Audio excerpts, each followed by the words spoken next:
السلام علیکم ورحمۃ اللہ وبرکاتہ۔ شیخ محترم، دو سوالات ہے۔ پہلا سوال یہ ہے کہ کوئی ایسا مریض جس کی دوائی چالو ہے، مطلب بولنے کا کہ وہ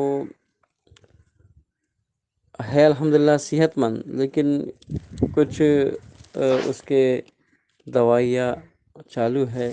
اتفاق ایسا ہے کہ سحری کے وقت اسے دوا کھانا پڑتی ہے، لیکن وہ بھول جاتا ہے دوا کھانے کو، اور اذان کے 1-2 منٹ بعد اسے یاد آتی۔ تو اس حالت میں وہ کیا کرے؟ آیا اس مجبوری کی حالت میں دوا کھائے یا نہ کھائے؟ دوسرا سوال یہ ہے کہ کیا کوئی شخص برہنہ نہا سکتا ہے یا پھر شرمگاہ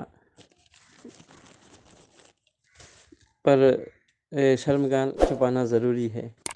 براہ کرم اس کا قرآن و سنت کی روشنی میں جواب دیجیے۔ جزاک اللہ خیرا۔ وعلیکم السلام ورحمۃ اللہ وبرکاتہ۔ آپ نے دو سوال کیا ہے۔ پہلا سوال یہ تھا، کیا اذان کے بعد یعنی سحری کے وقت ختم ہو جانے کے بعد دوا کھا سکتے ہیں؟ تو سحری کا وقت جب ختم ہو گیا ہے اور فجر کی اذان ہو چکی ہے تو اس وقت کچھ بھی نہیں کھا سکتے۔ اگر آدمی کھاتا ہے تو اس کا روزہ متاثر ہوگا۔ اسے چاہیے کہ وہ طلوع فجر سے پہلے پہلے جو کھانا اور پینا ہے اپنے اس عمل سے فارغ ہو جائے۔ ایک حدیث آتی ہے کہ وہ آدمی جو تاخیر سے اٹھا ہے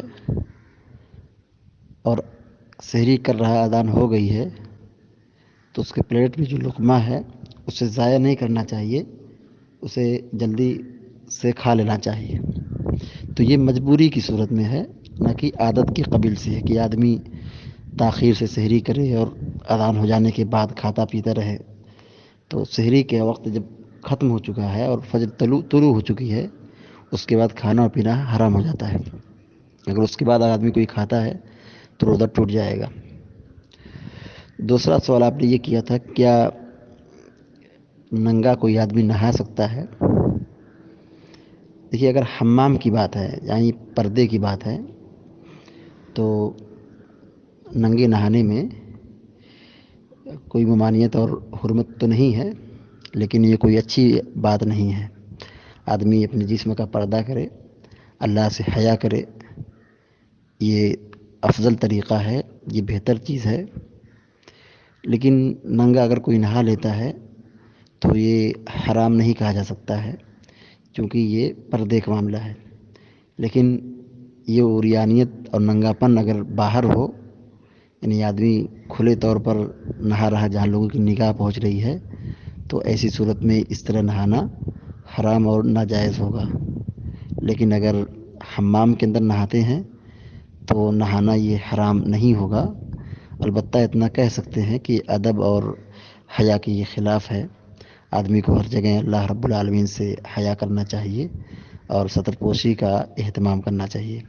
اللہ رب العالمین ہم کو اور آپ کو اور سب کو نیک توفیق دے اور علم نافع سیکھنے، سکھانے اور اس کے تقاضوں کو پورا کرنے کی توفیق عطا فرمائے۔ آمین یا رب العالمین۔ وصلی اللہ علی نبینا محمد وعلی آلہ وصحبہ اجمعین۔ السلام علیکم ورحمۃ اللہ وبرکاتہ۔